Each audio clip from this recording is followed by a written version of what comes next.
Hey everybody, welcome back to Make Stuff Better. I am building today. So the idea of this video is I'm not going to take you through everything that it's going to take to build up this MB18 with the IFS. It's not an SCX24, but the IFS kit.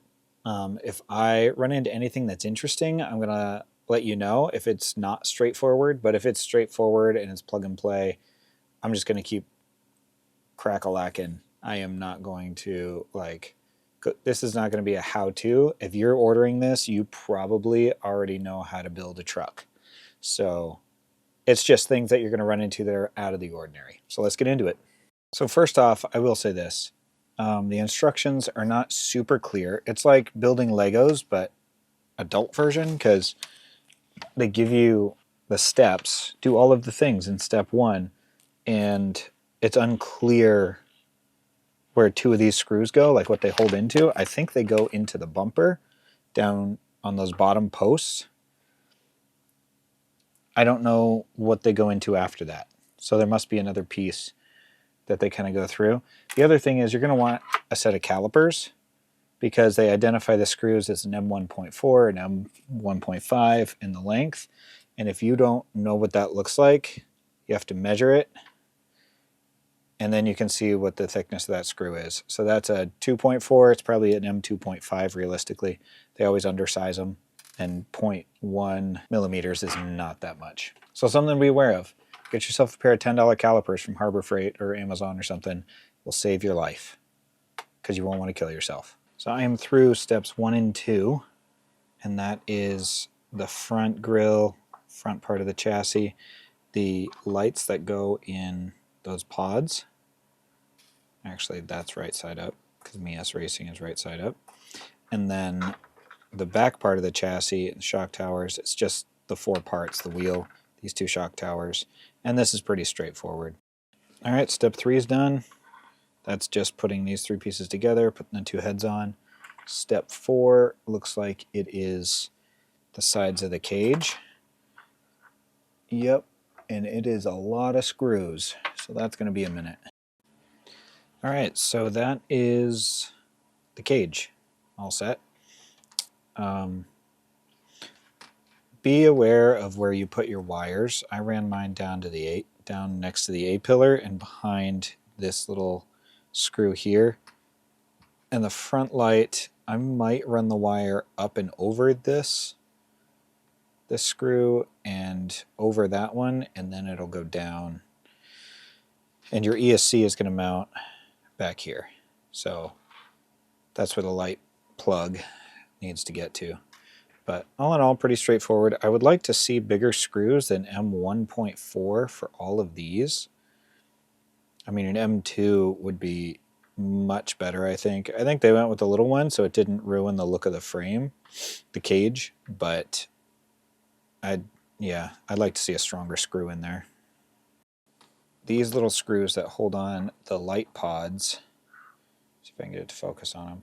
That is like a 00 Phillips right in here in the hinge of this thing. That's like a 00 Phillips, just so you know. It's not a hex like all the others, which I think is odd because there's plenty of space in there for it. All right, it's done, finally. It was a little more involved than I figured it would be, but that's pretty much true with any RC build you're going to do. Something that didn't really make sense is they sent me links, upper links for the high trail, and I think it's for the high trail. They're longer. And I had a pair of regular links kicking around. I had to put those in with the trailing arms because the trailing arms aren't quite long enough. But when you look at the wheelbase, it almost looks like it should have the longer links. They just need to make a longer set of trailing arms, I guess. I did have to put the trailing arms on the outside of where they're supposed to go into, so the shocks could get around the cage and attach where they need to be. I would like to see trailing arms not make the V pattern going into the chassis, but kind of go straight back, just like how a trophy truck or Ultra 4 truck would have it generally. I had a few issues, but it was my fault.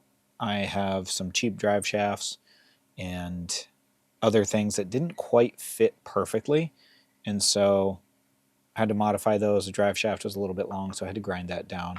I also don't have a set screw in this lower control arm. The other 3 control arms have the set screws. This one doesn't, so I'm going to have to get one of those. Works fine right now, as long as I keep an eye on that. I did put the 2-speed transmission in here, and in order to do that, I had to leave out the interior because it's way too tall to fit underneath the interior. It would be really cool to see some sort of modification for that. There, it does shift. I hooked it up to my Dumbo radio system because that has 6 or 10 channels, whatever it's got on it. And you can make all the things work because of how many channels there are. I honestly don't mind how the body hooks up. It's hidden, which I think is 100% necessary these days. Like, why would you ever position a body to go on with body posts and pins? Like, it's just, it ruins the look of your truck, and they're getting more and more scale these days. I did also put in some brake lights. In my opinion, the suspension could be a little bit smoother. It kind of stays down or up when you leave it somewhere. Now, I'm sure running over the bumps with this, it's going to find its happy place and it's just going to float there, which will be good because it's going to look more realistic. It doesn't seem to be fast enough. This is an 87 turn motor. I might try and find like a 40 turn motor or something to put in here to see if I can get some more speed out of it, because it is not fast enough for the kind of shooting I want to do with this. It is a cool truck. I love that they include lights in this kit. I mean, for 40 bucks, you are getting a lot. You're getting a body, you're getting a cage. You're actually getting the whole chassis. I think with the IFS came the skid plate, which the 2-speed transmission doesn't fit into. When you buy the 2-speed transmission, it comes with its own skid plate. So that is what you put in there to hook up to the links and the chassis and everything. I am really digging this. I'm going to call it the Bumblebee livery on these trucks. It's different. The other ones have been out for a little while. I was going to get the red one initially because I love red. But this one, nobody has one of these on YouTube yet. And I was like, you know, that's going to be fun. I do like yellow, and I like black, and I like black and yellow. Yeah, you know what it is. Black and yellow, black and yellow, black and yellow, black and yellow. So that's what I got. Well, not quite. I'm going to give you some running footage because that's what we all come here to see. No, it's not. My running footage videos don't actually do that well. My videos on popular trucks, those do well. But thanks for watching. I am going to try to loosen up the suspension some more in the future and get some really rad cinematic footage with this thing. And I'm going to juice it up. We're going to find a way to make it faster. Thanks for watching.